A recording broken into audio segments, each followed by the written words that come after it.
It's not about automation, it's about decision support. So how can you get the best insights to your people using technology such that they can make the best decision supported by all the data and all the information and all the insights that are available to them? Hi, and welcome to Helping You Perform. I'm your host, Paul Teasdale. Over a career working with high-performing teams from across the globe, including 7 years working with Formula One team McLaren, I've learned a lot about what it takes to drive results. In this weekly podcast series, I'm going to be bringing you tips, tricks, and insights from the world of Formula One that you can apply to your organisation for your high performance. Enjoy. Hi everybody, and welcome to another episode of the Helping You Perform podcast series, where I'm bringing these tips, tricks and insights from my experience working in the world of Formula One, and particularly with the McLaren team, where I spent almost 7 years helping them to take their ways of working, their methodologies and some of their technologies, and that point's going to become clear for today, out to the wider world and in different applications in different industries.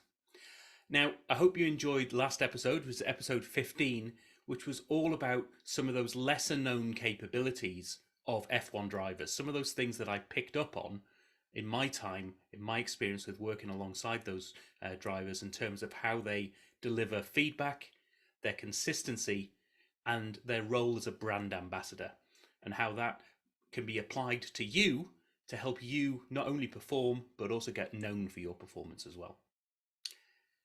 So today's session, I want to have something slightly different. There's been a few questions come my way recently in some of the conversations I've had, some different scenarios that have come up that we've started talking about technology and some of the experiences that I had in the world of Formula One. Now, I worked in that space where I was working with external clients to help them with their performance challenges, to help them apply some of the methodologies and some of the technology approaches that McLaren had built over the years. But my job wasn't technical, and I will never claim to be technically savvy.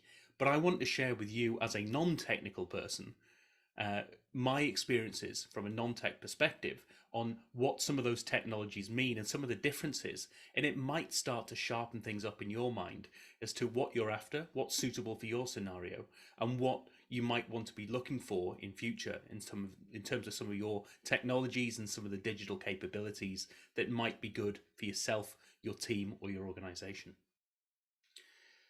So one of the key things, like why is the world of F1 so looked up to when it comes to technology? Well, they've spent probably 25 years plus developing cutting edge technologies to help them with the challenges that they face, particularly in the world of modeling, simulation, data analytics, predictive analytics, some of these great words that are starting to come out in terms of use of AI, use of game theory, all sorts of different scenarios that come in there.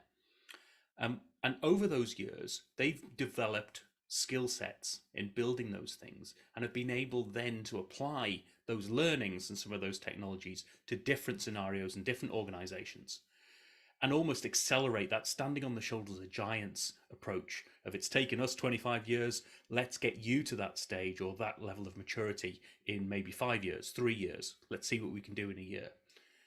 So as technology develops and as those capabilities develop, you can learn from people who've been in that space for many, many years.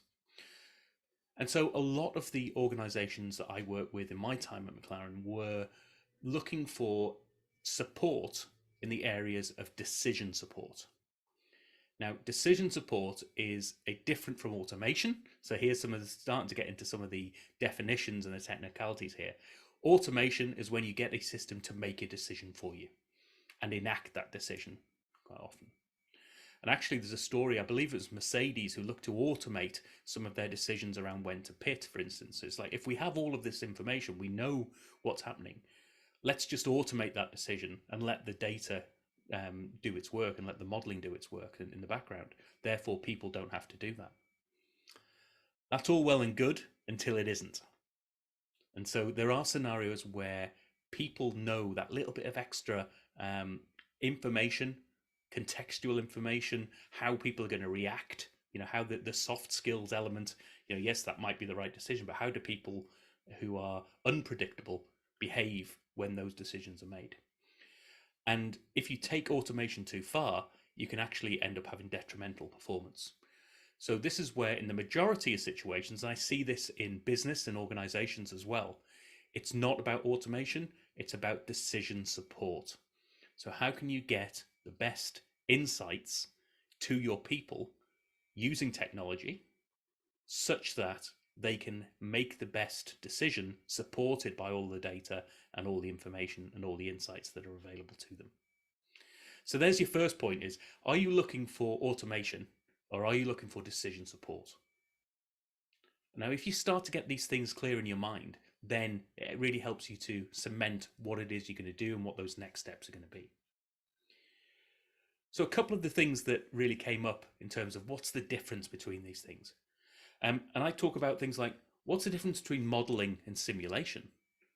Well, and believe me, there'll be people out there who will argue against me, and I've probably got some of this wrong. This is my interpretation of some of these words. A model is a digital representation of reality. And quite often you'll see these in organizations, let's say an Excel model.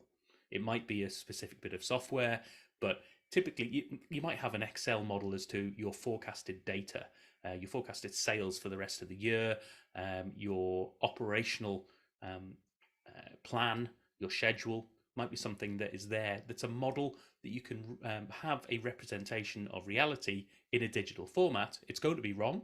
All models are wrong, but it's to what extent they're wrong and to how much value they are in terms of how accurate they are. But that model is there to give you a view as to what's going to happen in reality if you change an input. A simulation is different from a model because a simulation plays a model over time and compounds some of the things that happen. So in the world of, let's say, a sales and manufacture view, or a supply and sales perspective, worked with a supermarket chain, for instance. So you can have a model that says, right, next month I'm going to sell X amount of volume of all these different items, and I'm going to supply all of these. And you've almost got this sort of static view of, well, if all these inputs come in and all those outputs go out, then it's just one minus the other. That's the model, simple as that. But in reality, it's the playing of these things over time and the uncertainty that goes into some of these things as well that allows you, if you run it over time with different levels of certainty, you can actually see what the compounded impacts are. And that's the difference between a model and a simulation. A simulation is a model that's played over time. And the other one that's actually come up quite a bit recently for me is around, we're looking to optimize. We're looking to optimize the planning schedule for our operation. Well, what do you understand by optimization is one of the first questions I ask. And what's that? How does that differ to scenario testing? Because are you looking to do some scenario testing and come up with what's the best output for the inputs that I change? Or are you looking actually for optimization, which is a much different beast?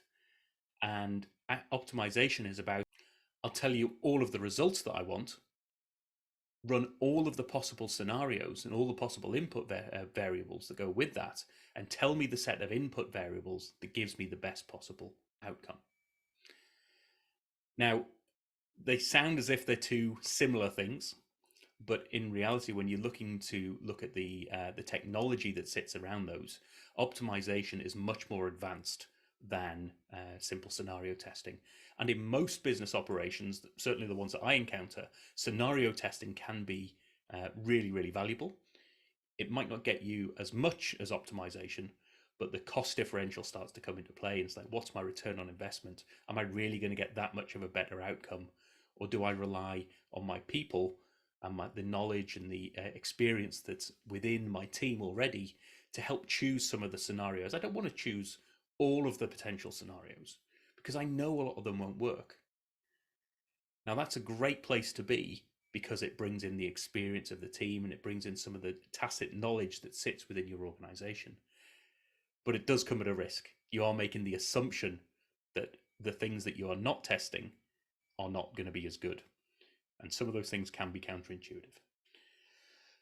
So that's what I wanted to do today, is really just take some of those technical terms and unpeel them a little bit and say, from a non-technical perspective, what do they mean? So we talk about modeling and simulation.